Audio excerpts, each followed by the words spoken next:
الرحمن الرحیم وبہ نستعین وهو خیر المعین صلی اللہ علی سیدنا محمد وآلہ الطاہرین اللہم صلی علی محمد۔ الکافی سے آپ کی خدمت میں موضوع پیش کیا جا رہا تھا کہ اخلاق اسلامی کے عنوان سے جو ہمارے پاس احادیث وارد ہوئی ہیں کتاب الایمان والکفر میں، اس میں سے بعض کی شرح آپ کی خدمت میں انشاءاللہ ذکر کی جائے گی۔ آج ہم جس موضوع میں داخل ہو رہے ہیں وہ موضوع غضب ہے کہ عفت کے عنوان سے آپ ایک باب ملاحظہ کر چکے ہیں، اور عفت میں ہم نے احادیث میں دیکھا کہ عفت البطن والفرج اس کو عظیم ترین عبادت قرار دیا گیا ہے، اور اسی ضمن میں ہم نے شہوت کے حوالے سے پڑھا کہ مکتب اہل بیت علیہ السلام میں جو احادیث وارد ہوئی ہیں اور آیات کریمہ میں اس عنوان سے جو تعلیمات وارد ہوئی ہیں اس کو ہم نے ملاحظہ کیا، قوت وہم اور قوت خیال کو اسی ضمن میں مطالعہ کیا۔ آج ہم جس عنوان میں داخل ہو رہے ہیں وہ قوت غضب ہے۔ اگرچہ عفت کو مد نظر رکھیں تو ہمیں باب الشجاعت پڑھنا چاہیے، اور اس کے ضمن میں ہم غضب کو مطالعہ کریں۔ جو ترتیب ہماری چل رہی تھی وہ اسی کا تقاضا کرتی ہے،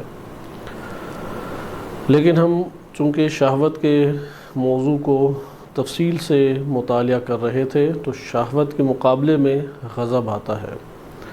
شجاعت کی ہم ایک نوع تعریف پڑھ چکے ہیں کہ تہور اور جبن یعنی بزدلی کے درمیان اس کو اگر اعتدال میں اس غضب کو رکھا جائے تو یہ شجاعت کہلاتا ہے۔ لہٰذا شجاعت کا جو اصل اور جڑ ہے وہ ہے غضب ہی، لیکن شجاعت اس وقت شجاعت کہلاتی ہے کہ نہ وہ تہور کہلائے اور نہ وہ جبن کہلائے۔ تہور افراطی صورت ہے اور جبن و بزدلی تفریطی صورت ہے۔ اس کو انشاءاللہ تعالی ہم غضب کے دوران ہی مطالعہ کریں گے۔ کتاب باب الغضب الکافی میں وارد ہوا ہے، اس میں تقریباً 15 احادیث موجود ہیں۔ آپ کی خدمت میں پہلی حدیث گزشتہ درس میں بیان کی گئی تھی، آج ہم اس کی کچھ تفصیلات علم اخلاق کے تناظر میں مطالعہ کریں گے، اور اس کے بعد انشاءاللہ العزیز اس کے دیگر جوانب کو دیکھیں گے۔ پہلی حدیث میں امام صادق علیہ السلام سے سکونی نقل کرتے ہیں۔ سکونی اہل سنت راویوں میں سے ہیں، جس سے ہمیں یہ معلوم ہوتا ہے کہ امام صادق علیہ السلام کے دور میں وحدت اسلامی اس بڑے پیمانے پر امام صادق علیہ السلام نے اپنی محافل میں برپا کی تھی کہ اہل سنت بعض ایسے راویان و محدثین تھے کہ جو اپنی تا آخر زندگی امام صادق علیہ السلام سے استفادہ کرتے رہے، اگرچہ وہ اپنے مکتب کے اوپر ڈٹے رہے اور امام صادق علیہ السلام کی امامت کے قائل نہیں ہوئے، لیکن اتنی گنجائش اپنی محافل میں امام علیہ السلام نے رکھی تھی کہ یہی اہل سنت راویان آتے اور امام علیہ السلام سے علمی استفادہ کر کے چلے جاتے تھے۔ ان میں سے بعض ایسے بھی تھے کہ جو اہل سنت سے امامت امام صادق علیہ السلام میں منتقل ہو گئے اور مکتب تشیع کو انہوں نے اختیار کیا۔ بہرحال یہ حدیث ہمارے پاس جناب سکونی سے آئی ہے کہ وہ امام صادق علیہ السلام سے نقل کرتے ہیں کہ رسول اللہ صلی اللہ علیہ وسلم نے فرمایا کہ الغضب یفسد الایمان کما یفسد الخل العسل، کہ غضب ایمان کو اسی طرح سے فاسد کر دیتا ہے کہ جیسے سرکہ شہد کو فاسد کر دیتا ہے۔ یعنی ایمان کے فساد کا اہم ترین سبب وہ غضب ہے۔ غضب بہت سارے امور انسان سے انجام دلواتا ہے۔ ایک طرف انسان کے اندر شدت حرارت شہوت کی پائی جاتی ہے، جس کی وجہ سے وہ لذات اور آرام طلبی کی طرف پورے ولولے رجحان کے ساتھ بڑھتا ہے، اور دوسری طرف انسان کے وجود میں ایک انتہائی شدید حرارت اور آگ موجود ہے جسے غضب سے تعبیر کیا جاتا ہے۔ علماء اخلاق نے شہوت کے لیے کیونکہ یہ دونوں حیوانات میں بھی پائی جاتی ہیں اور ان کے اوپر اکتفا کرنا حیوانی صفت کہلاتا ہے۔ شہوت کے لیے جو رمز اور ایک اصطلاح کو ایجاد کیا علمی اخلاق میں، اس کو خنزیر سے تعبیر کیا جاتا ہے، اور غضب کو بھیڑیے سے یا کتے سے تعبیر کیا جاتا ہے، چونکہ اگر ایک انسان کے نفس کے اوپر یہی دو عناصر غلبہ پا لیں تو انسانی نفس انہی حیوانوں کا کردار ادا کرتا ہے اور انہی حیوانوں کے افعال اس سے صادر ہوتے ہیں۔ البتہ بذات خود غضب منفی چیز نہیں ہے، جیسا کہ شہوت منفی چیز نہیں تھی۔ افراط اور تفریط میں اس کو انجام دینا اصل میں غلط چیز ہے۔ جتنے بھی ہمارے نفس کے اندر اللہ تعالیٰ نے عناصر، قوتیں اور نعمات رکھی ہیں، وہ سب کی سب انسان کے وجود کے لیے ایک کمال کا سبب ہے اور اسے نقص کے دائرے سے نکالتی ہیں، لیکن اسی وقت اگر یہ اعتدال کے دائرے سے باہر آ جائیں تو انسان کے لیے بدترین حیوانیت کا باعث بن جاتی ہیں۔ بالفاظ دیگر اگر آپ ان کو علم اخلاق کے دائرے میں لینا چاہیں تو علم اخلاق ہمیشہ اعتدال اور عدالت کی صورت میں برپا ہوگا، لہذا ہر انسان کی صفت وہ افراط کا شکار بھی ہو سکتی ہے، یعنی حد سے تجاوز کر جائے، اپنی حدود کو پار کر جائے، اور تفریط کا شکار بھی ہو سکتی ہے، یعنی اپنے حدود سے نیچے اتر آئے اور ختم ہو جائے، یعنی وہ ہمارے پاس کمال ہی باقی نہ رہے۔ ان دونوں کے درمیان رکھنے میں کیا ہے؟ یہ اخلاق ہے، اور اس وقت یہ اخلاق بنے گا جب اسے ملکہ کی صورت عطا کر دیں، یعنی غضب ہمارے اندر اعتدال میں اتنی بڑی مقدار میں رہے کہ ہمارے نفس کا حصہ بن جائے، یعنی ہم نہ اسے افراط میں جانے دیں اور نہ ایسا ہو کہ غضب اصلا وجود میں ہی نہیں آتا، یہ بھی درست نہیں ہے، تفریط بھی غلط ہے۔ درمیان میں غضب کو انسان کو رکھنا لازم ہے، بالکل اسی طرح جیسے شہوات تھیں، شہوات کو اعتدال میں رکھنا لازم ہے انسان کے لیے، وإلا بدن سالم نہیں رہ پائے گا انسان کا، اس کی اصلاً مادی زندگی وجود میں نہیں رہ پائے گی، اس کی ظاہری لذتیں، وہ جو ابتدائی انسان کی زندگی کی لذتیں ہیں، حتیٰ کہ اگلے جہان میں بھی وہ جو لذتیں نچلی سطح کی لینا چاہتا ہے، وہ نچلے درجے کی لذات اس کے لیے حاصل نہیں ہو سکیں گی اگر شہوات اس کے اندر موجود نہ ہوں۔ اسی طریقے سے انسان کے اندر عناصر غضب ہیں، اچھا مرنے کے بعد بھی یہ غضب باقی رہے گا، جیسے جہنمیوں سے نفرت کا بیان قرآن کریم نے متعدد آیات میں بیان کیا ہے۔ مجرمین جب اپنے جن بڑوں نے انہیں بہکایا ہے انہیں جب دیکھیں گے تو بھڑک اٹھیں گے اور ان کے خلاف اللہ تعالیٰ سے التجا کریں گے کہ پار الہ ان کو دگنا عذاب دے، ان کے اوپر 2 گنا لعنت، 2 برابر لعنتوں کو بھیج۔ لہذا غضب اپنی جگہ پر اس طور پر موجود انسان کے نفس کے اندر رہے گا، یہ قوت غضبیہ یہ جدا ہونے والی نہیں ہے، لیکن اس سے استفادہ کیسے کرنا ہے، کیونکہ قوت شہویہ اور غضبیہ اکثر بیشتر افراد انہی کے ہاتھوں شکست کھا جاتے ہیں۔ یعنی ہمارے لیے سب سے بڑی مشکل کیا بنتی ہے کہ ہماری زندگی انہی 2 کے اوپر استوار ہے، لیکن ہم اپنی زندگی میں نظم برقرار نہ رکھنے کی وجہ سے انہی 2 کے شکار ہوتے چلے جاتے ہیں، اور ان 2 سے کئی قسم کے امراض نکلتے ہیں، صرف ایک قسم کا مرض نہیں ہے، کئی قسم کے امراض ان سے نکلتے ہیں۔ بہرحال پہلی حدیث آپ نے ملاحظہ کی کہ اگر غضب کو حالت اعتدال میں نہ رکھیں ایمان کا خاتمہ ہو جائے گا، پھر وہ صرف لقلقۂ زبانی ہے اور صرف زبان سے اظہار کر رہا ہے، وإلا تو اس کے وجود کے اندر رمق ایمان باقی نہیں رہی۔ بالکل اسی طریقے سے جیسے شہد کو ضائع کر دیتا ہے سرکہ، اب یہ تجربہ کرنے والی چیز ہے، عموماً سرکہ اردو دان طبقہ کم استعمال کرتا ہے، بالخصوص کھانے میں بہت کم استعمال کرتا ہے، اور شہد کا استعمال بھی کم ہے، لہٰذا یہ مثال زیادہ سمجھ نہیں آتی۔ اس کو سمجھنے کے لیے ہمیں تھوڑا سا ریسرچ کرنا پڑے گا۔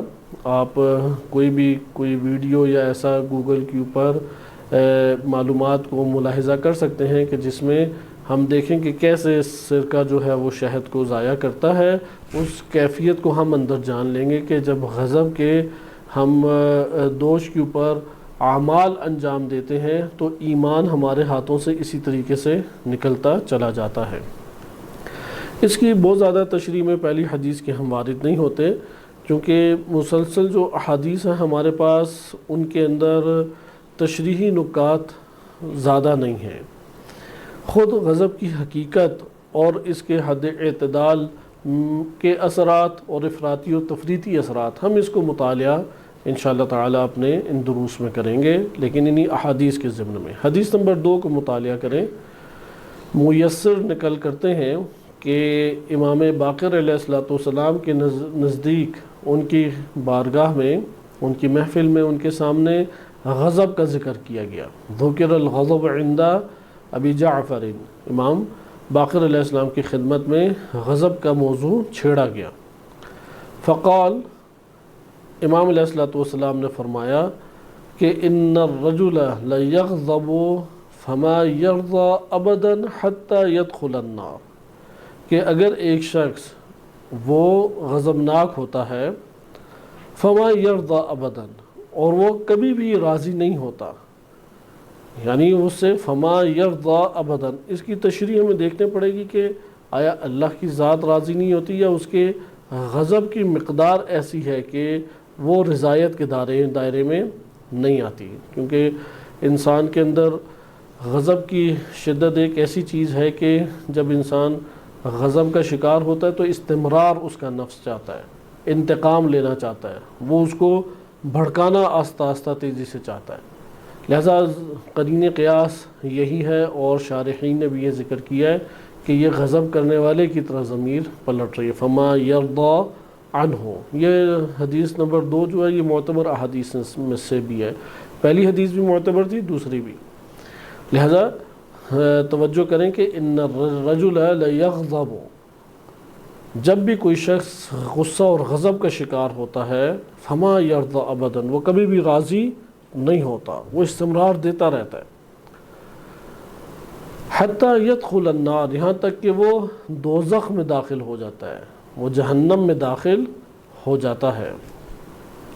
ہونا کیا چاہیے تھا کہ وہ اپنے غضب کو استمرار نہ دے، وہ اپنے غضب کو ترک کرے، اس کا علاج کرے، اس کے علاج کرنے کی کوشش کرے، راضی ہونے کی کوشش کرے، لیکن غصہ اس کا شدید ہے اور وہ تھم ہی نہیں رہا، استمرار دے رہا ہے۔ جیسا کہ آپ نے عموماً گھرانوں میں دیکھا ہوگا، عام طور پہ ہمارے سامنے یہ والے حالات پیش آتے رہتے ہیں کہ زوجہ میں بعض اوقات غضب کی شدت جنم لے لیتی ہے، آل اولاد کے ساتھ رویوں میں شدت جنم لے لیتی ہے، یا بعض بہن بھائیوں میں آپس میں چپقلی شدت کے ساتھ بڑھ جاتی ہے۔ اب اگر کوئی اس جگہ پہ غضب کو استمرار دے رہا ہے، راضی ہی نہیں ہو رہا، تو روایت کیا کہہ رہی ہے؟ حتی یدخل النار، یہ غضبناک ہونے والا شخص یہ حتماً و حتماً کہاں جا کے گرے گا؟ جہنم میں گرے گا، کیونکہ غضب کا ذاتیات کے اوپر ہونا ایک نقص ہے سوائے چند موارد کے، یعنی غضب ان موارد میں سے ہے شہوات کے بالکل برعکس، کیونکہ شہوات کا دائرہ وسیع ہے، حلال کا دائرہ بھی اس میں وسیع ہے اور استفادے کا دائرہ بھی وسیع ہے۔ غضب بالکل اس کے برعکس ہے، غضب کا اکثر بیشتر دائرہ ممنوع ہے، قلیل ایسے موارد ہیں جس میں غضب جائز ہے، یعنی وہ گنتی کے چند موارد ہیں، بعض مادیات ہیں اور بقیہ سارے کے سارے دین پر موقوف ہے، یعنی دینی امور میں۔ مثلا مادیات میں 1-2 کا اشارہ کر دیتا ہوں، وإلا یہ آگے ہماری بحث انشاءاللہ تعالی روایات کی زبانی ہی آئے گی، کہ پہلا ہے کہ جب انسان کو اپنی جان کا خطرہ لاحق ہو، اب وہ اپنی جان کی خاطر دوسرے کے ساتھ غضبناک ہوگا، عزت کا خطرہ لاحق ہو، ناموس، مثلا ماں بہن بیٹی زوجہ وغیرہ کا مسئلہ پیش آ جائے، مال کا مسئلہ پیش آ جائے جس میں مال ہتھیانا چاہ رہے ہیں، لوٹانا، اسے لوٹنا چاہ رہے ہیں، یہ چند موارد کو چھوڑ کے ذاتیات کے اوپر غضب اصلاً ممنوع ہے، اور وہ ممنوع کے بھی جو موارد ہیں وہ بہت سارے موارد میں حرمت، حرام تک وہ پہنچے ہوئے ہیں، کراہت نہیں ہے، فقط حرام کے دائرے میں وہ پہنچے ہوئے ہیں۔ لہذا غضب کا اکثر بیشتر دائرہ کیا ہے؟ وہ ممنوع ہے، قلیل دائرہ ہے کہ جس میں جواز موجود ہے، شہوت کے بالکل برعکس، کہ شہوت میں اکثر بیشتر کا دائرہ انسان کے لیے وہ حلال ہے۔ جیسے دن میں جتنے گھنٹے سونا چاہتا ہے حلال ہے سوئے، نمازیں ترک نہ کرے، جتنا کھانا پینا چاہتا ہے کھائے، حرام نہ کھائے، جتنا گھومنا پھرنا چاہتا ہے پھرے، حرام انجام نہ دے۔ ابتدائی دائرہ شہوت کا آپ نے دیکھا بہت وسیع ہے، لیکن غضب کا دائرہ کار استعمال کا وہ قلیل ہے، مختصر ہے۔ لہذا یہ عموماً ہوتا ہے کہ انسان جب غضبناک ہوتا ہے تو وہ اپنے غضب کو استمرار دیتا چلا جاتا ہے۔ جو استمرار دیتا ہے اس کا نفس بھی کسی ایک حیوانی خصلت کا شکار ہو رہا ہے۔ مثلا آپ بھیڑیے کے ساتھ جتنا بھی اچھا حسن سلوک کر لیں، جتنا بھی حسن سلوک کریں، کتنا اچھا رویہ اختیار کریں، وہ بھیڑیا پھر بھی خونخوار طور پہ جھپٹے گا، وحشت اور دہشت پھیلائے گا۔ اس لیے بھیڑیے کے ساتھ جتنے بھی مہربانی کر لیں وہ اس کا اندر تبدیل نہیں ہوتا۔ تو غضب انسان کو بھیڑیا بنا دیتا ہے۔ اس کو راضی کرنے کے لیے آپ سارے طریقے اختیار کر رہے ہیں، معذرت خواہی کر رہے ہیں، اس کو تحفہ تحائف دے رہے ہیں، کہ جیسے انشاءاللہ یہ موضوع بھی آئے گا کہ محبت بڑھانے کے کیا طریقے ہیں، ان میں سے ایک ہدیہ ہے۔ آپ ہدیہ دیں اس کو، عزت کریں اس کی، احترام کریں اس کے۔ لہذا یہ طور طریقے راضی کرنے کے لیے آپ نے سارے اختیار کیے، لیکن بھیڑیے کا کام کیا ہوتا ہے کہ وہ حملہ کرے اور نوچ ڈالے، یعنی چیر پھاڑ ڈالے۔ چیرنا پھاڑنا اس کا کام ہے۔ یہ انسان جو غضب کو استمرار دے رہا ہے بیجا طور پہ اپنی ذاتیات کی اساس کے اوپر، ٹھیک وہ جو بعض موارد تھے ان میں بن رہا تھا مورد کہ وہ وقتی طور پہ غضبناک ہو، لیکن اس کو استمرار نہیں دے سکتا۔ اس کو وہ مسلسل ایک طولانی مدت اسی حالت غضب میں نہیں رہ سکتا۔ یہ ایمان کے کاملاً خلاف ہے۔ اس لیے روایت یہاں پہ کیا بیان کر رہی ہے کہ حتیٰ یدخل النار، وہ آگ میں داخل ہوگا۔ یہ ہمیں عموماً بڑوں میں جنہیں اپنے بڑائی کا احساس یا تکبر کا احساس زیادہ ہوتا ہے، اس میں یہ عنصر ہمیں بہت دکھائی دیتا ہے۔ ان کے تھوڑے سے عزت کے اوپر حملہ ہو جائے، تھوڑا سا ان کے خلاف اقدام کر لیا جائے تو ان کے غضب کا ایک طولانی طور پہ انسان شکار ہو جاتا ہے، ناراضگی کا طولانی طور پہ شکار ہو جاتا ہے، کسی طور پہ وہ نفس تھمنے کے لیے تیار نہیں ہوتا۔ ایسے نفس سے پناہ مانگنی چاہیے اللہ کی بارگاہ میں۔ لہذا جلد راضی ہونا مومن کی صفات میں سے، نہج البلاغہ میں امیر المومنین علیہ السلام کا فرمان مومنین کی صفات میں وارد ہوا ہے کہ وہ فرماتے ہیں کہ معذرت خواہی کرنے پر فوراً راضی ہو جاتا ہے، فوراً، یعنی بندے نے معذرت خواہی کی وہ دل نرم کر لیا، اس نے راضی ہو گیا۔ یہ صفت مومن ہے۔ اس لیے اس صفت کو دیکھیں، فما یرضی ابدا، کہ وہ کبھی بھی راضی نہیں ہو رہا، حتی یدخل النار، یہاں تک کہ وہ دوزخ اور جہنم میں داخل ہو جاتا ہے۔ فَأَيُّمَا رَجُلٍ غَضِبَ عَلَىٰ قَوْمٍ، ہر وہ شخص جو ایک جماعت یا ایک قوم یعنی اپنے آس پاس لوگوں کے اوپر، اہل قبیلہ ہیں، اہل و عیال ہیں، اپنی قوم کے اوپر غضبناک ہوتا ہے۔ ادھر قوم سے مراد انسان کے آس پاس کے افراد ہیں، وہ اس کے ماتحت افراد ہو سکتے ہیں، ممکن ہے نوکر چاکر ہوں، ممکن ہے غلام ہوں، ممکن ہے دوست احباب ہوں، ممکن ہے کہ اس کے عملے میں کام کرنے والے اداری افراد ہوں، اور گھر بار کے افراد، بہن بھائی ہیں، اولاد، بیوی بچے وغیرہ، یہ سارے قوم کے معنی میں سما جاتے ہیں۔ لہذا اگر کوئی شخص قوم کے اوپر غضب کرتا ہے، وَهُوَ قَائِمٌ، اگر وہ کھڑا ہے، اب یہاں پہ علاج بتا رہے ہیں، کیونکہ غضب کی جو آگ اور اس کی شدت ہے، حتیٰ کہ انسان جو ہے وہ خود احساس کرتا ہے کہ اس کے منہ سے جو ہے وہ گرمائش کا ایک احساس اسے ہوتا ہے، اپنے بدن میں ایک گرمائش کا احساس ہوتا ہے۔ یعنی یہ اس کو بعض روایات میں جہنم کی آگ سے بھی تعبیر کیا گیا ہے۔ اس لیے آپ دیکھیں کہ انسان کا بدن کے اثرات تبدیل ہو جاتے ہیں، مثلا خون جو ہے وہ مزید گرمائش کے ساتھ ابھرے گا، بلڈ پریشر ہائی ہو جائے گا، بدن گرم ہو جائے گا، رنگ سرخ یا زرد ہونے لگ جائے گا۔ ایسا یہ سارے اس کا یہ مطلب ہے کہ واقعاً یہ ایک آگ کی مانند انسان کے جسم میں بھڑک اٹھتی ہے۔ اس کو اب ہم نے تھامنا ہے، اسے نیچے لانا ہے، یعنی اس حرارت کا ٹمپریچر، جو حرارت ہے یا ٹمپریچر ہے، اسے لو کرنا ہے۔ تو اس کے طریقے بتائے ہیں، ان میں سے کیا ہے کہ اپنی حالت کو تبدیل کرے۔ مثلا کیسے؟ اگر وہ کھڑا ہے فَلْيَجْلِسْ مِنْ فَوْرِهِ، ذالکا، اگر وہ کھڑا ہے تو اس کو فوراً کیا چاہیے کہ وہ اسی گھڑی، فور سے مراد ہے اسی گھڑی وہ کیا کرے، وہ اسی جگہ پر بیٹھ جائے. صحیح ہے، یعنی اپنی اسی حالت میں وہ اس جگہ پہ کھڑا ہے تو بیٹھ جائے. اچھا، فَإِنَّهُ سَيَذْهَبُ عَنْهُ رِجْزُ الشَّيْطَانِ، اس سے یہ جو شیطان رجز خانی اندر کر رہا ہے، اس کے اندر پھونک رہا ہے، یہ اس سے انقریب بھاگ جائے گا اگر وہ اپنی حالت تبدیل، مثلا اگر بیٹھا ہوا ہے کھڑا ہو کے کھڑا ہو جائے، حاضر ہے، کوشش کرے کہ ان کے دائرے سے باہر نکل کے باہر چلا جائے قبل اس کے کوئی فعل صادر ہو، کیونکہ انسان اپنے وجود کے اوپر قابو نہیں پاتا. جب غضب کے عالم ہوتا ہے تو اس لیے وہ قابو نہیں اندر پا رہا ہوتا، یا معذرت خواہی کر کے تھوڑا سا مثلا پانی پی کے آ جائے، تھوڑا سا انسان گھوم پھر کے آ جائے اور اس حالت سے باہر نکلنے کی کوشش کرے، کیونکہ منظر وہ بنا ہوتا ہے، سامنے فرد ہوتا ہے، وہ غصے کی آگ مزید شیطان بھڑکاتا رہتا ہے.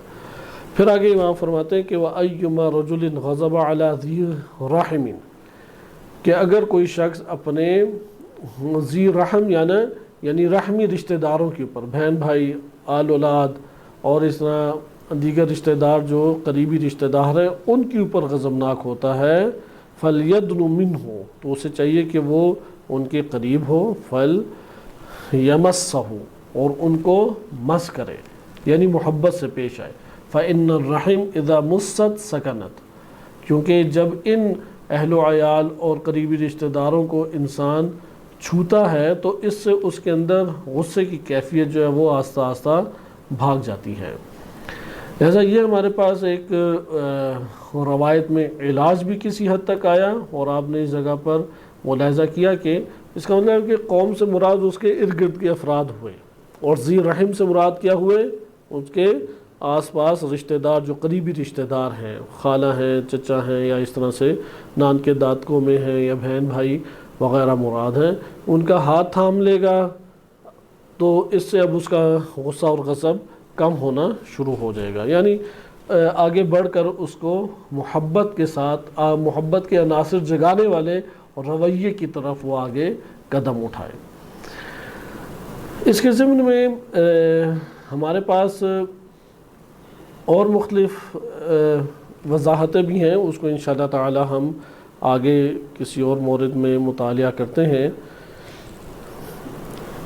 خصوصاً اس کو شارحین نے اچھا آگے مزید پھیلایا ہے کہ دو حصوں میں غضب کے اثرات کو تقسیم کر دیا. ایک ہے قوم کے اوپر اگر غضبناک ہو تو وہاں پہ حالات کو تبدیل کرے، کیونکہ عموماً یہ جو قوم یعنی آس پاس کے افراد یا جماعت ہوتی ہے، وہ دوستوں کی ہو یا دیگر عملے والوں کی ہو یا کسی بھی اعتبار سے جو اس سے ایک وابستگی اختیار کرتے ہیں، ہمسائے وغیرہ ہوں، انسان کا دل عموماً ان کے لیے زیادہ نرم نہیں ہو پاتا، لہذا حالات اپنے تبدیل کریں. لیکن جو قریبی رشتہ دار ہیں ان کے خلاف ہاتھ اٹھانا، قدم اٹھانا، فوراً کسی ایک عمل کو، فعل کو صادر کرنا، اسے تھوڑا بھاری انسان کو لگتا ہے.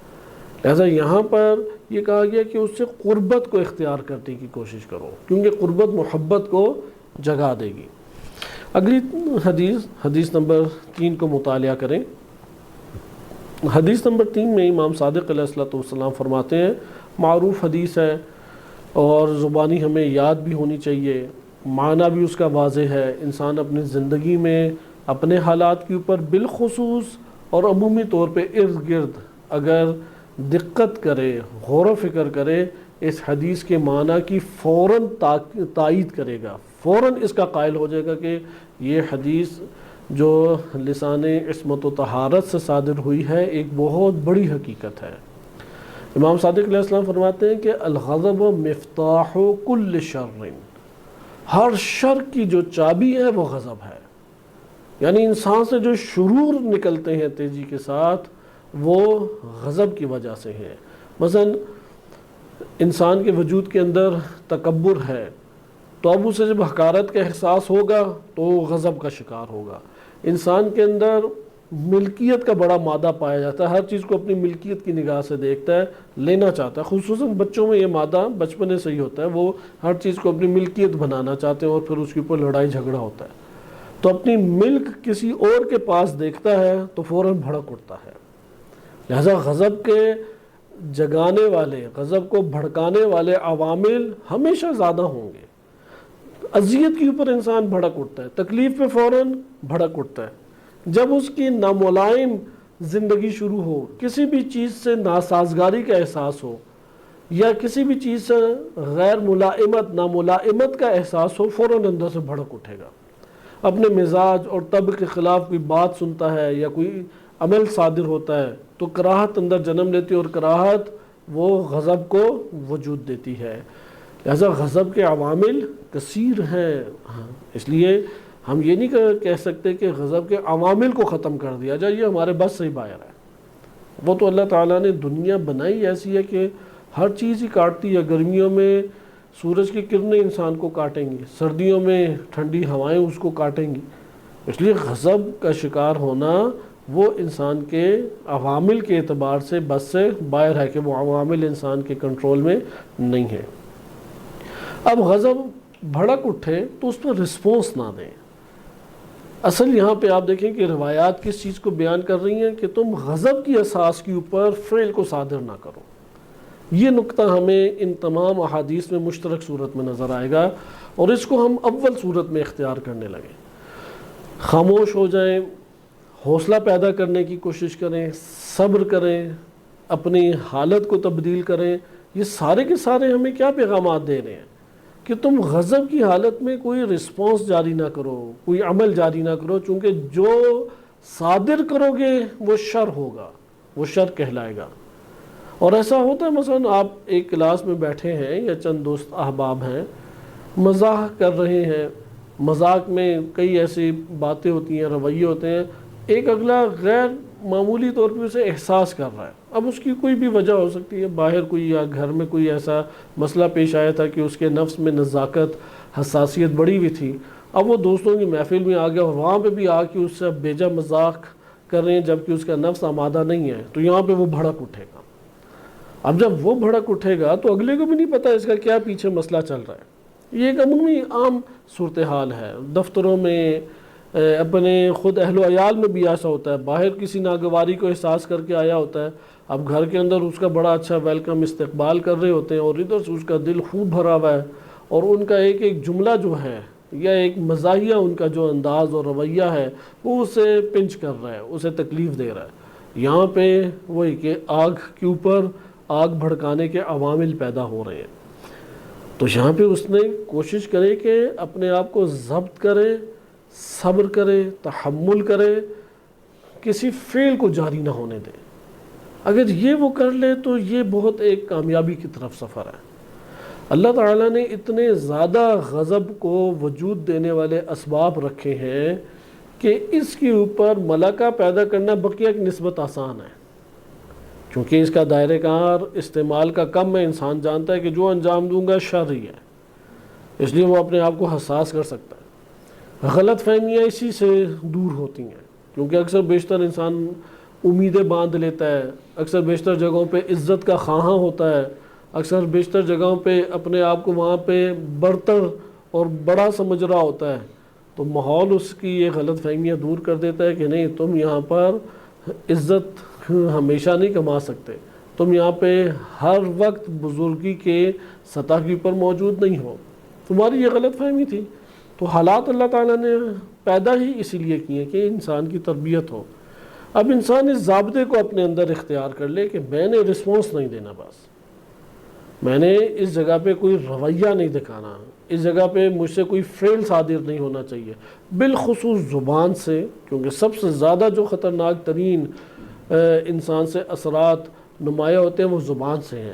آخری مرحلہ انسان کے لیے لڑائی جھگڑا انتقام کی صورت نکلتی ہے، آغاز ہوتا ہی زبان اور رویوں سے ہے، یعنی چہرے سے عجیب شکل بنائے گا، نگاہوں سے اس سے دشمنی اپنی کرے گا۔ نگاہیں انسان کی بہت بولتی ہیں، محبت کا اظہار، شفقت کا اظہار بھی نگاہوں سے ہوتا ہے، نفرت کا اظہار بھی نگاہوں سے ہوتا ہے۔ قبل اس کے کہ زبان بولے، خود آنکھیں انسان کی وہ گفتگو کرتی ہیں، لہذا وہ رسپونس نہ آپ کوشش کریں کہ کسی صورت میں دیں۔ یہ روایت آپ نے دیکھا کہ الغضب مفتاح کل شر۔ اب آپ فقط اس کو ہم لے کے آئیں اور دیکھیں گے کون کون سا شر صادر ہوتا ہے تو بات ہماری بہت طولانی ہو جائے گی. یعنی غضب کی اساس کے اوپر کون کون سے شرور، مثلا کم سے کم جو شرور انسان سے صادر ہوتے ہیں وہ اسلام اور ایمان کا انکار ہے، یہ کم سے کم ہے. انسان کے حقوق کا انکار ہے، انسان کے احترام کا انکار ہے، اللہ سبحانہ و تعالیٰ کی حدود کی پامالی ہے. اور آخر کہاں پہ پہنچتا ہے؟ وہ کفر کے اوپر، شرک کے اوپر، نفاق کے اوپر، یہاں پہ اختتام ہوتا ہے. لہذا غضب کا جب آغاز ہوتا ہے تو وہ آغاز سے ہی حدود الہیہ کو پامال کرتا ہے. وہ جو اللہ تعالیٰ نے شریعت کے عنوان سے حدود باندھی تھی وہ اسی کے اوپر ضرب لگاتا ہے، انسان کے حقوق کی پامالی شروع کرتا ہے، اس کی عزت کشی شروع کر دیتا ہے. عزت کو پامالی عام ہمارے ہاں موجود ہے، کیونکہ بے تربیت نفوس کثیر ہیں. اصطلاحات پڑھنے سے انسان کی نفس کی تربیت نہیں ہو جاتی. یا جیسے ہم احادیث پڑھ رہے ہیں، یہ ایک سفر ہم طے کر رہے ہیں. احادیث ہمیں ایک معلوماتی طور پہ رہنمائی فرما رہی ہے، ہدایت دے رہی ہے، لیکن یہ ہدایت مفہومی ہے، یہ تصوری ہے، یہ ذہنی ایک امر ہے. اس کو ایمان کے دائرے پہ ہم نے پہنچانا ہے. وہ کیسے پہنچائیں گے؟ آئے روز ہمیں غضبناک کرنے والے اسباب وہ وجود میں آ کے ہمیں بھڑکائیں گے اور ہم نے وہاں پہ اپنے آپ کو قابو کرنا ہے، ضبط کرنا ہے. کرتے رہیں گے، ضبط کرتے رہیں گے، ایک وقت آئے گا اس کی قدرت آ جائے گی. وَإِلَّا اس کی قدرت اصلاً نہیں ہوتی. جیسے چھوٹے بچے میں اس کی 1% بھی بچے میں نہیں ہوتی. اسے تھوڑی سی بھوک لگتی ہے وہ شور مچانا شروع ہو جاتا ہے، پیاس لگتی ہے خوب اونچی اونچی آواز میں چیختا چلاتا ہے، خوف کا شکار ہو گیا فوراً رسپانس دیتا ہے، کوئی اور ناگوار چیز لگ گئی فوراً رسپانس دے گا. بعض افراد ہیں ان کی عمر گزر جاتی ہے لیکن اسی شیرخوار بچے والے سطح کے اوپر زندگی بسر کر رہے ہوتے ہیں. اس لیے جو فوراً ہر بات پہ بھڑک اٹھے وہ سمجھ لیں اندر سے بڑا چھوٹا اور تنگ انسان ہے. یعنی اس کی روح بڑی تنگ ہے، یہ وسیع نہیں ہے، وسعت نہیں رکھتا. یعنی چائے کی پیالی جتنی ہے کہ جس میں چند ذرات گنے تو چائے جھلک کے باہر نکل آتی ہے. سمندر کی طرح نہیں ہے کہ اس کے اندر اگر بڑا پتھر بھی مارے تو وہ تحمل کے ساتھ اس کی لہریں اس کو پرسکون رکھتی ہیں اور اس میں کسی قسم کا شور شرابہ پیدا نہیں ہوتا. لہذا ہم یہاں پہ اسی کے اوپر اکتفا کریں گے کہ مفتاح کل شر، ہر شر کی یہ چابی ہے.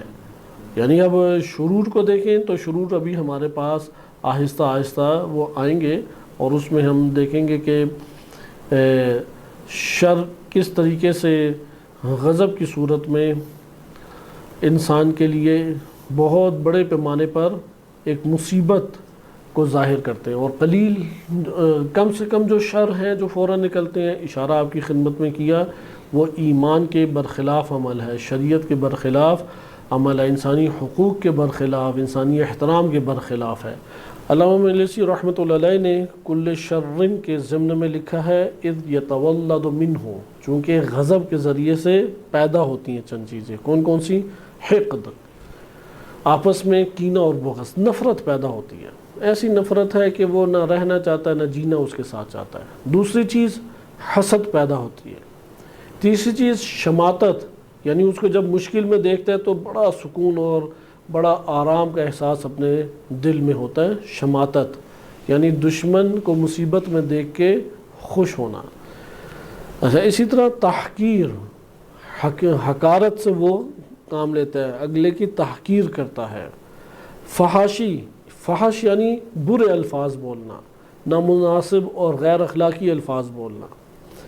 ہتک الاستار یعنی عزت کشائی کرنا، اس کی عزت کو پامال کرنا، ذلیل و خوار کرنا، اہانت کرنا، توہین کرنا.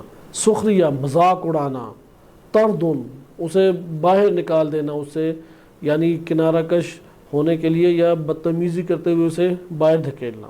ضرب، قتل، الضرب والقتل، مارنا، قتل کرنا، یا اس کا مال لوٹنا، یا اس کے حقوق کو چھین لینا.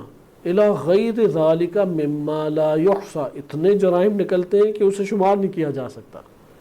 علامہ مجلسی رحمۃ اللہ علیہ فرماتے ہیں کہ غضب اگر شروع ہو جائے تو اتنے شرور نکلتے ہیں کہ آپ اسے شمار نہیں کر پائیں گے، کیونکہ حسد کی اب صورتیں ہیں، حسد کی آگے پھر مختلف طرح کے ہمارے پاس رویے اس سے آ جاتے ہیں، سوء ظن الگ پیدا ہوتا ہے، اس کا جب نام لیں گے، تصور لیں گے، ایک عجیب سا اس کے قبیح ذہن میں تصورات آئیں گے۔ جیسے پروپیگنڈا کی صورت میں ایسا ہوتا ہے، امیر المومنین علیہ السلام جیسی شخصیت کہ جو کثیر الصلاۃ تھی، کثیر الصوم تھے اور ذکر الہی میں مشغول رہتے تھے، تو بنو امیہ کا جو پروپیگنڈا شام میں تھا، وہ لوگ انہوں نے تعجب کیا جب یہ خبر سنی کہ امام علی علیہ السلام شہید محراب ہیں، کہ نماز کے دوران شہید کیے گئے، تو کہنے لگے کیا علی ابن ابی طالب بھی نماز پڑھتے تھے؟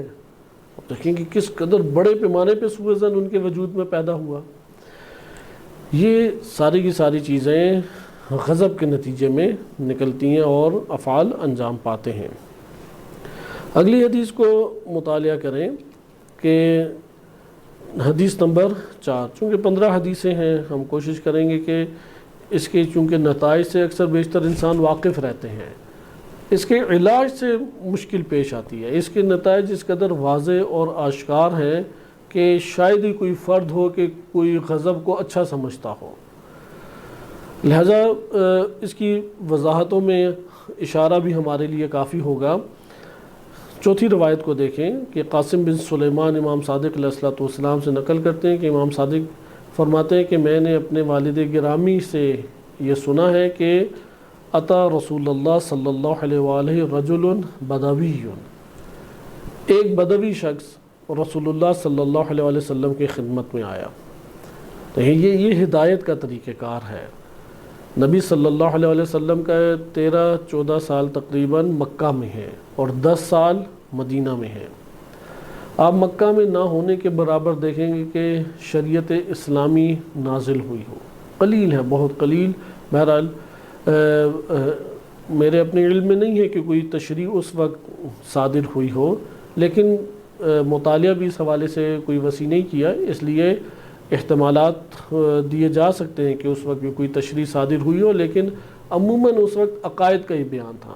یہی ہمیں مکی زندگی سے بھی نظر آتا ہے، تشریع کم تھی، مثلا برے القاب سے اجتناب کا حکم ممکن دیا جائے یا صلہ رحمی کی طرف ابھارا جائے گا، وہ جو قبائلی نظام کے اندر ایک معاشرہ سازی کے لیے ضروری چیزیں تھیں، اس کے بارے میں تشریح ہمیں دکھائی دے دیتی ہے، لیکن وہ جو اساسی شریعت ہے، قانون سازی ہے، وہ مدینہ میں ہوئی ہے 10 سالوں میں، جیسے کہ نماز ہے، روزہ ہے، حج ہے، زکوٰۃ ہے، خمس ہے، یا اس طرح سے دیگر حرام چیزیں بھی اسی طرح، ربا کا حرام ہونا ہے، شراب کا آشکار حرام ہونا ہے، حجاب کا حکم وارد ہونا ہے، یہ ساری کی ساری تشریح کب ہوئی ہے؟ مدنی دور میں۔ مکی دور اس سے عبارت ہوتا ہے کہ اسلام کی طرف لایا جائے، راغب کیا جائے، لہٰذا آپ مکی دور میں 2 خصوصیات دیکھیں گے تعلیمات رسالت کی۔ حضرت صلی اللہ علیہ وآلہ وسلم کی زیادہ تر تعلیمات کا حصہ، اگر مبالغہ نہ ہو تو کہہ سکتے ہیں کہ 90% تعلیمات کا یا 80% تعلیمات کا حصہ وہ بنیادی عقائد کے اوپر مشتمل ہے اور اخلاق پر مشتمل ہے۔ صحیح، کس کے اوپر؟ عقائد اور اخلاق کے اوپر مشتمل ہے، کیونکہ یہ 2 چیزیں آئیں تو بندہ دیندار بنتا ہے، خالی فقہی احکام پر عمل کرنے سے تو دیندار نہیں بنے گا۔ مثلا اخلاق کا کوئی اس کے اندر گزر بسر ہی نہیں ہے، تو کیسے آپ اسے کہہ سکتے ہیں کہ یہ دیندار ہے؟ یہ مسئلہ علماء، فقہا اور محدثین کے درمیان بھی رہا۔ بعض ایسی پاکیزہ اور بلند ہستیاں تھیں کہ جنہوں نے اپنے نفوس پر کام کیا، تزکیہ نفس کیا اور اعلیٰ ترین مراتب کے اوپر فائز ہوئے، اخلاق کے اعلیٰ ترین مراتب کے اوپر ان کی شخصیت موجود تھی۔ لیکن بعض ایسے ہیں کہ وہ ابتدائی اخلاق سے بھی گرے ہوئے تھے۔ اب علمی طور پہ اصطلاحات بہت اچھی جانتے ہیں، ممکن ہے کہ اور چند صفات بھی ہوں، لیکن اخلاقیات کی بات آتی ہے، غضب کی بات آتی ہے، شہوت کی بات آتی ہے، دیگر دینداری کی جب چیزیں رعایت کرنے کی بات آتی ہے، اس میں وہ ایک عام بندے سے بھی نچلی سطح پہ بعض اوقات نظر آتا ہے۔ لہذا ہمیں یہاں سے معلوم ہو جاتا ہے کہ کیونکہ ہم نے اپنے نفس میں بھی دین سے ابتدا کرنی ہے، کہاں سے ابتدا کریں؟ آغاز سے نہیں، تشریح سے نہیں ابتدا ہوتی، ابتدا کہاں سے ہوتی ہے؟ فکر سازی کی جائے، اس کے اعتقادات ٹھیک کیے جائیں۔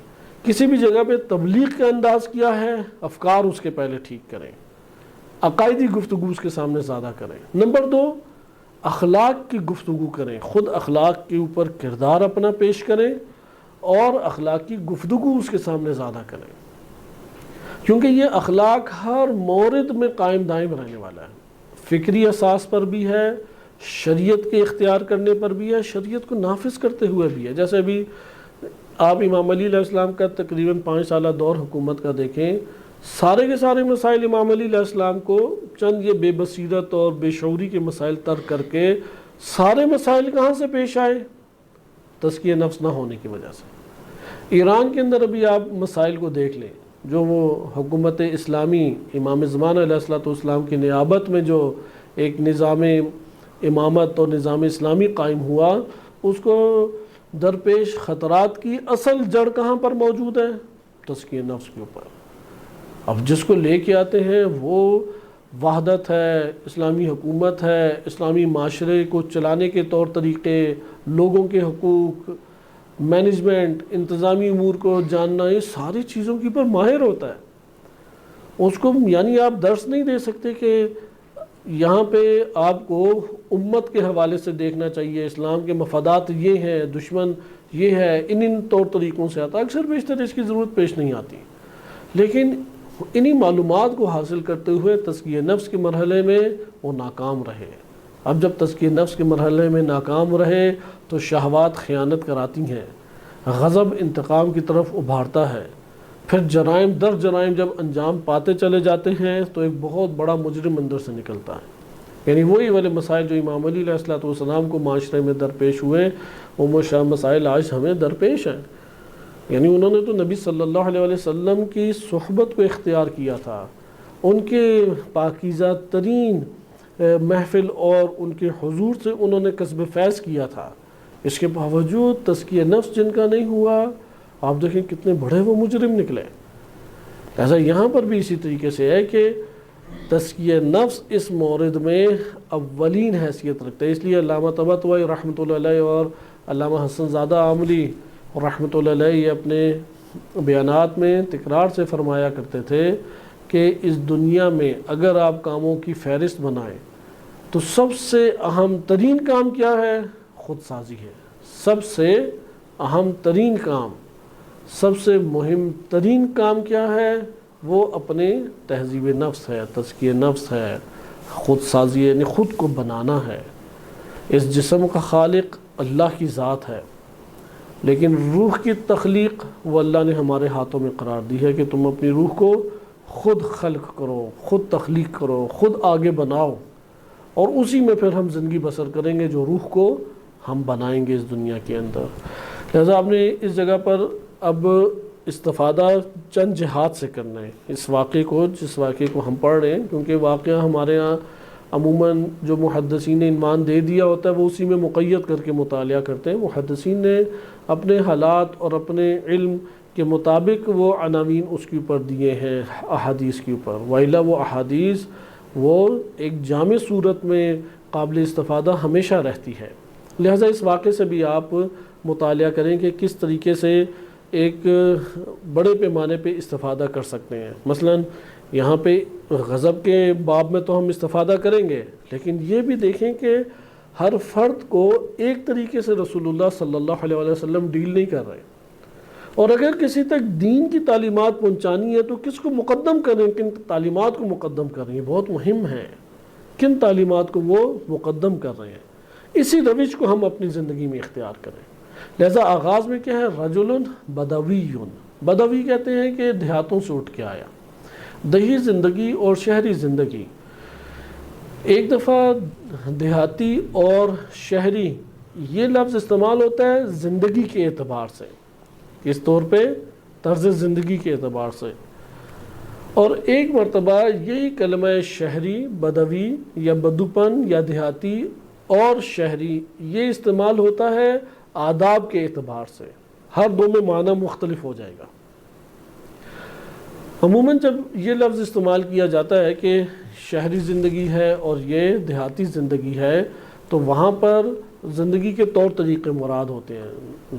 شہری زندگی کے اندر چونکہ لوگ بالعموم تعلیم اور اپنے کام کاج سے زیادہ تعلق رکھتے ہیں، اس لیے وہ آداب طور طریقے اطوار سیکھ جاتے ہیں، لیکن دیہی زندگی میں وہ عموماً کھلی زندگی کو اپنے لیے پسند کرتے ہیں، اور ان کے پھر کام بھی تھوڑے جسمانی طور پہ سخت ہوتے ہیں، وہی ان کی طبیعت کے اندر آ جاتے ہیں۔ اس لیے زندگی کے طور طریقوں کے اعتبار سے ایک الگ تجزیہ جو کہ یہاں پہ ہمارے پیش نظر نہیں ہے۔ رجل بدوی کہ ایک دیہاتوں سے اٹھ کے انسان آیا، تو یہاں پہ ہر دو معنی مراد ہو سکتے ہیں۔ یہ بھی ہو سکتا ہے کہ یہ دیہاتی زندگی بسر کیا کرتا تھا، دیہاتی زندگی اپنے لباس کا کم خیال رکھتے ہیں، اپنے مثلا تزئین و آرائش کا بھی خیال کم رکھتے ہیں، رسپانس فوراً اپنے جذبات کا اور محبت ہر دو کا رسپانس فوراً جلدی دیتے ہیں، چیزوں کو فہم کے اعتبار سے تھوڑا تاخیر سے عموماً سمجھتے ہیں، کیونکہ سادہ زندگی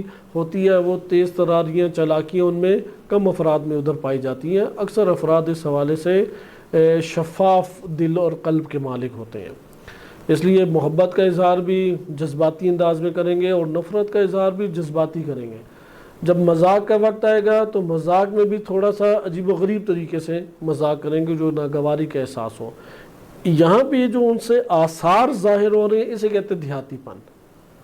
دیہاتی پن میں جاہلانہ چیزوں کا، جاہلانہ طور طریقوں کا زیادہ عنصر شامل ہوتا ہے، اس لیے آداب اور تعلیم کے خلاف بھی بعض اوقات دیہاتی پن کا لفظ استعمال ہوتا ہے۔ اس لیے آپ کو یہ سیاق میں دیکھنا پڑے گا کہ یہاں پہ دیہاتی شہری زندگی کے مقابلے میں ہے، اگر ایسا ہے تو اس میں کوئی نقص نہیں ہے۔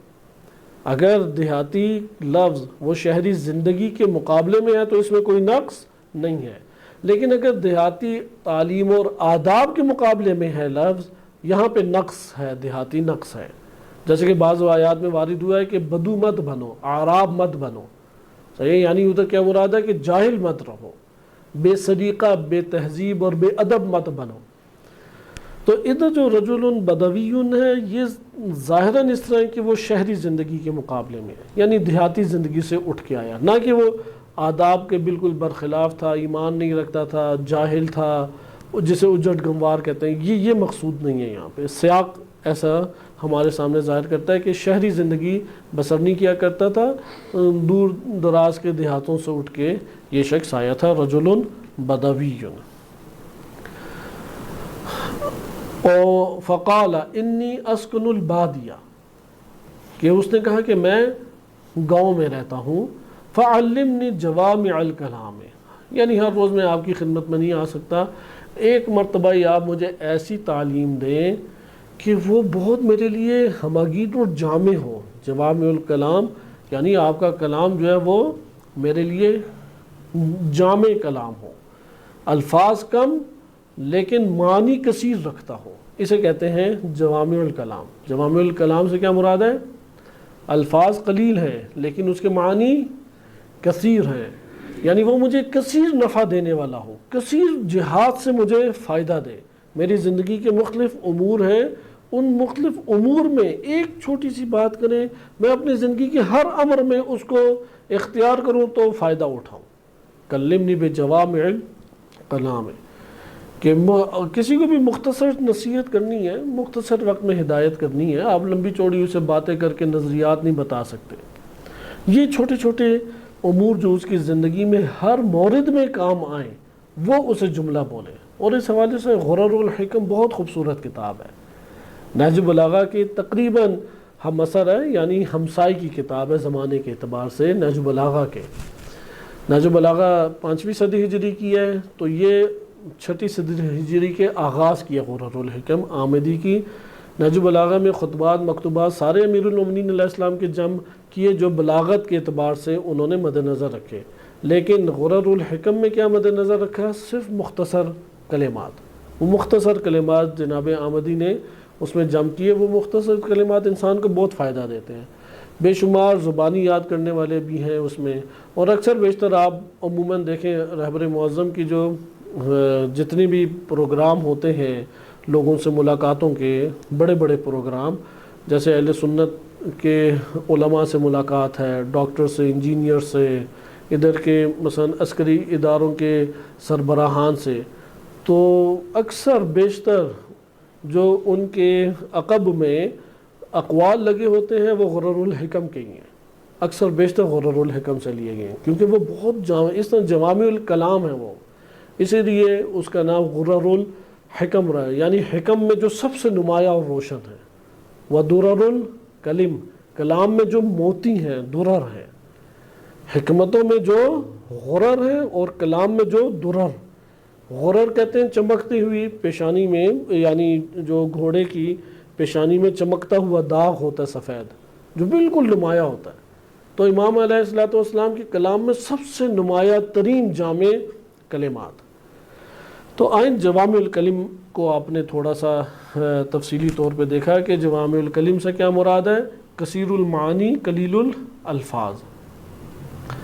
فقال، نبی صلی اللہ علیہ وسلم نے بیان فرمایا، اور کیونکہ ایک روایت بھی ذکر کی گئی ہے کہ اوتیت جوامع الکلم، کہ مجھے جامع کلام اللہ تعالیٰ نے عنایت فرمایا ہے۔ حضرت صلی اللہ علیہ وسلم فرماتے ہیں آمرک، میں تجھے حکم دیتا ہوں، میں تجھے حکم دیتا ہوں ان لا تغضب، غضبناک کبھی نہ ہو، غصہ نہ کرو۔ فعاد علیہ الاعرابی، یہ جو دیہاتی شخص تھا اس نے دوبارہ رسول صلی اللہ علیہ وسلم سے درخواست کی کہ مجھے مزید اور بتائیں، صحیح ہے، اپنا یعنی سوال دوبارہ اس نے کیا کہ کوئی ایسی بات بتائیں کہ جو کثیر معانی رکھتی ہو، جامع ہو وہ۔ تو نبی صلی اللہ علیہ وسلم نے دوبارہ یہی کہا کہ اللہ تغضب، یہاں تک کہ 3 دفعہ اس نے سوال کیا، اور تینوں مرتبہ نبی صلی اللہ علیہ وسلم نے یہی جواب دیا، حتیٰ کہ رجع الرجل الی نفسہ، یہاں تک کہ وہ اپنے طور پہ اپنے نفس کی طرف رجوع کیا، یعنی خاموش ہو گیا دوبارہ۔ فقال لا اسأل عن شیء بعد هذا ما امرنی رسول اللہ الا بالخیر، کہ اب میں کوئی نبی اکرم صلی اللہ علیہ وسلم سے سوال نہیں کروں گا، جو انہوں نے مجھے حکم دیا ہے یقیناً و یقیناً اس میں خیر ہے میرے لیے۔ لہٰذا وہ اس بات کو، جسے کہتے ہیں نا پلے سے باندھ کے چلے جانا، اس بات کو لے کے چلا گیا عزم کر کے کہ میں اس کے اوپر عمل کروں گا۔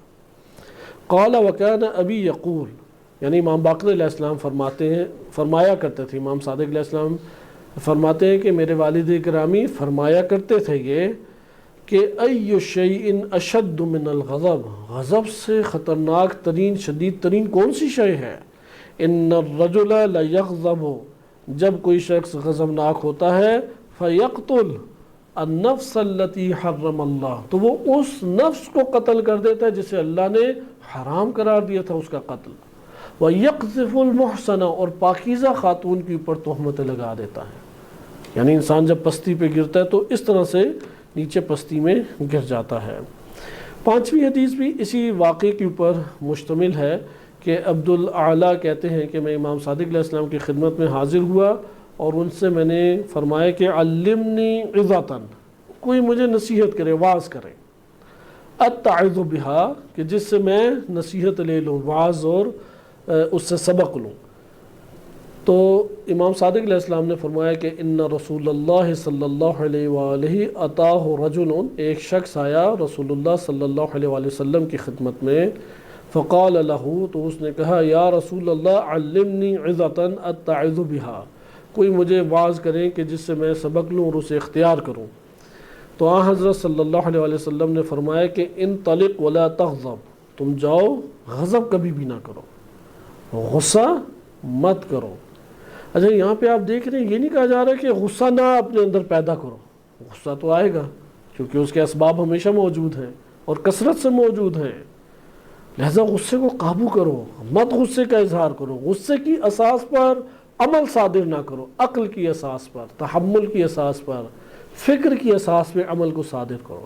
عمل جب صادر ہو تو غصے کی اساس کے اوپر کوشش کرو کہ نہ ہو۔ ثم اعاد الیہ، پھر مطالبہ کیا اس نے حضرت صلی اللہ علیہ وسلم سے کہ مجھے نصیحت کریں کہ میں اس سے کچھ سبق لوں۔ پھر یہی فرمایا انطلق ولا تغضب، جاؤ اور غضبناک نہ ہو، غصہ نہ کرو۔ 3 مرتبہ یہ بات بیان فرمائی اور پھر وہ شخص چلا گیا، یعنی 3 دفعہ اس نے تقاضا کیا، تینوں دفعہ ایک ہی بات نبی اکرم صلی اللہ علیہ وسلم نے ارشاد فرمائی۔ حدیث نمبر 6 کو دیکھیے کہ سیف بن عمیرہ نے ایک شخص سے سنا کہ وہ شخص کہتا ہے کہ امام صادق علیہ الصلوۃ والسلام فرماتے ہیں من کف غضبہ ستر اللہ عورتہ، جو اپنے غصے کو قابو کر لے گا اللہ تعالیٰ اس کے عیوب کو پوشیدہ رکھے گا۔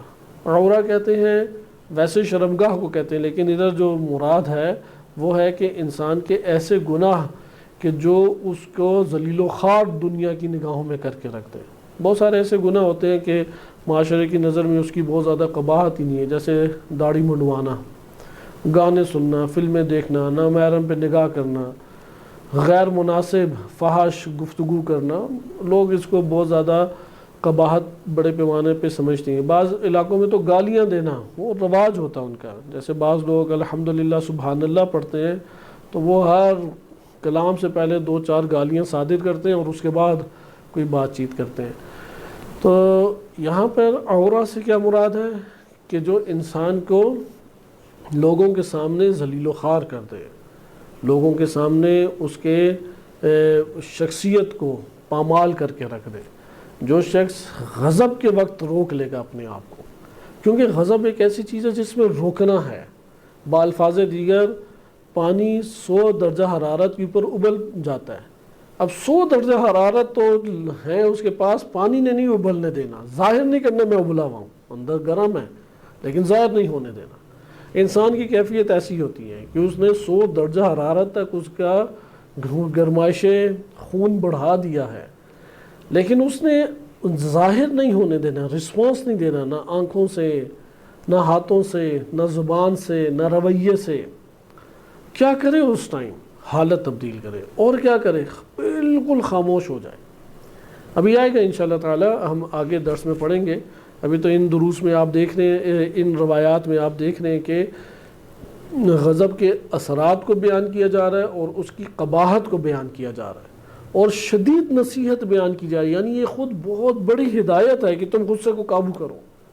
اس کو کوئی شخص پکڑ لے وہ ایمان کے راستوں پہ چلنا شروع ہو جائے گا، اس کو کوئی قابو کر لے وہ ایمان کو بچانا شروع ہو جائے گا، ایمان اس کا بچ جائے گا اگر وہ صرف اس ضابطے کو لے لے غصہ نہیں کرنا، غصے میں نے کوئی فعل صادر نہیں کرنا، نہ رویے کے اعتبار سے، نہ نگاہوں کے اعتبار سے، نہ زبان کے اعتبار سے، نہ ہاتھوں کے اعتبار سے، کسی بھی اعتبار سے میں نے صادر نہیں کرنا۔ اس لیے آپ نے حدیث نمبر 6 میں بھی ملاحظہ کیا من کف غضبہ ستر اللہ عورتہ، اللہ سبحانہ وتعالی اس کی عیوب کو محفوظ رکھے گا، چھپائے گا۔ ہم جو گزشتہ حدیث پڑھ چکے ہیں اس سے بھی یہ مطلب صادر ہو وہ ثابت ہوتا ہے، چونکہ انسان کے غصہ جب کرتا ہے، مثلا حدیث کہہ رہی ہے من کف غضبہ، جو اپنے غصے کو قابو کر لے، تو اللہ تعالیٰ کیا پوشیدہ رکھے گا؟ اس کے عیوب اور گناہ۔ لیکن کون سے عیوب اور گناہ؟ جو اس کو ذلیل و خوار کر کے رکھ دے، یعنی اسے کہتے ہیں نا ننگا کر کے رکھ دینا، اس نے تو مجھے مکمل طور پہ برہنہ کر کے رکھ دیا، یعنی مکمل عزت کو میری پامال کر کے رکھ دیا۔ ہم اس سے پہلے جو حدیث صحیح سند پڑھ چکے ہیں وہ اسی مطلب کو تو بیان کر رہی ہے کہ مفتاح کل شر کسے قرار دیا گیا؟ غضب کو، چونکہ جب غضب کرے گا تو ہر شر صادر ہوگا، جب غضب نہیں کر رہا تو شر بھی صادر نہیں ہوگا۔ یہ اللہ تعالیٰ کا تکوینی ایک نظام ہے، مہربانی اللہ کی ہے، اصل تو خدا ہی پکڑتا ہے۔ انسان اگر غور کرے، کسی نے اس کے نفس کو تھام لیا، اس لیے منہ سے نہیں بولا، اس لیے ہاتھوں سے نہیں صادر ہوا۔ انسان اپنے بس کے اوپر کچھ نہیں کر سکتا۔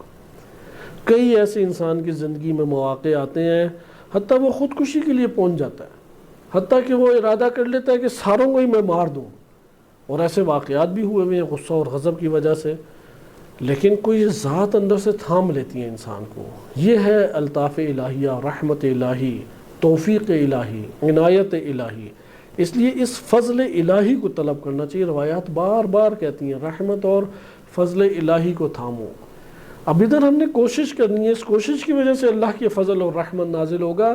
حقیقت میں اللہ کا فضل اور رحمت اسے تھام رہا ہے، وَإِلَّا وہ پتہ نہیں کیا کیا نادانی کے امور اپنے اس جذباتی پن میں انجام دے چکا ہوتا۔ جیسے کہ عموماً مجنون افراد نیم مجنون افراد غصے کے عالم میں خودکشیاں کر لیتے ہیں. اپنے بچوں کو، ایسے واقعات پاکستان میں بہت سے ہوئے ہیں کہ بچوں سمیت زہر کھا لیا، سب کو پکڑ کے مار دیا اور بعد میں بچ بھی گیا کوئی ان میں سے، مثلا ماں بچ گیا، باپ بچ گیا، اس کی زندگی اس کے لیے جہنم بن گئی. اسی طرح انسان کئی دفعہ ارادہ کرتا ہے نہیں یہ بس میں اب اس دنیا میں نہ رہنا ہی میرے لیے بہتر ہے، یا فلاں نقصان کا ارادہ کر لیتا ہے کہ یہ پیسہ اسی طرح سے ڈوب جائے، فلاں جو ہے میں اس کے اوپر اس طرح سے بولنا شروع کر دوں. لہٰذا آپ نے دیکھا کہ جو غصے کو قابو کرتا ہے اللہ اس کی پردہ پوشی کر دیتا ہے. یہ نظام تکوین کے اعتبار سے ہے، کیونکہ ہر شر کی چابی جب غضب ہے تو جب غضب صادر نہیں ہوگا تو شر بھی صادر نہیں ہوگا. لیکن اس کے لیے فضل الہی و رحمت الہی کو ہمیں کسی صورت بھی فراموش نہیں کرنا چاہیے. حدیث نمبر 7 آج کے درس کی آخری حدیث ہے. اس میں حبیب سجستانی امام باقر علیہ السلام سے نقل کرتے ہیں کہ امام صادق علیہ السلام فرماتے ہیں مکتوب فی التورات، تورات میں یہ بات لکھی ہوئی ہے، فیما ناج اللہ عز وجل بہ موسیٰ، کہ اللہ سبحانہ وتعالی نے، اللہ عز وجل نے موسیٰ علیہ السلام سے جو کلام مناجات کی وہ کیا تھی؟ یا موسیٰ، ان میں سے ایک بات یہ ہے یا موسیٰ امسک غضبک عمن ملکتک علیہ، میں نے تیرے ماتحت جو افراد قرار دیے، یعنی میں نے جن کے اوپر تجھے قدرت عطا کی ہے، جن افراد کے اوپر میں نے تجھے قدرت عطا کی ہے، ان سے غضب کو روک لے، اپنے غضب کو ان سے روک لے. عموماً یہ ہر انسان کے پاس اپنا خانوادہ، بیوی بچے اس کے ماتحت ہوتے ہیں. کسی کا ممکن ہے کہ بعض آس پاس کے افراد عملے کی صورت میں موجود ہوتے ہیں، بعض اوقات نوکر چاکر یا ڈرائیور وغیرہ اس طرح کے افراد موجود ہوتے ہیں جو اس کے ماتحت چلیں. اس لیے یہاں پہ ہے کہ امن ملکتک علیہ، جن کے اوپر میں نے تجھے تملیک کی ہے، یعنی جن کو میں نے تجھ کو جن کے اوپر قدرت دی ہے، ان سے اپنے غصے کو روک لے. اکف عنک غضبی، اگر تو نے یہ کیا میں تجھ سے اپنے غضب کو روک لوں گا. یہ اللہ تعالیٰ نے تمام انسانوں کے لیے رکھا ہے. ہم لوگ اپنے ماتحت افراد کے اوپر غصہ کرنے سے رک جائیں، اللہ تعالیٰ ہمارے اوپر غصہ اور غضب کرنے سے رک جائے گا. بقیہ انشاءاللہ تعالیٰ حدیث اگلے درس میں پڑھیں گے. صلی اللہ علیہ سیدنا محمد و آلہ الطاہرین.